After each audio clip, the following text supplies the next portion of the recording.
সাবেক প্রধানমন্ত্রী শেখ হাসিনা যদি আগে থেকে রিয়ালিটি মেনে নিত, তাহলে হয়তো এতগুলো তাজা প্রাণ রাজপথে ঝরে যেত না।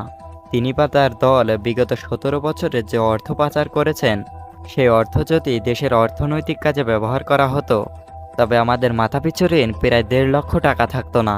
অবশেষে এই স্বৈরাচারীর পতন ঘটল, তবে ঝরে গেল কিছু মেধাবী স্টুডেন্টের জীবন।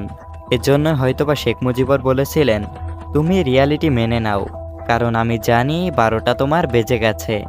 আমরা যে শহীদ ভাইদের রক্ত দিয়ে দেশটাকে স্বাধীন করলাম, সেই রক্ত যেন বৃথা চলে না যায়।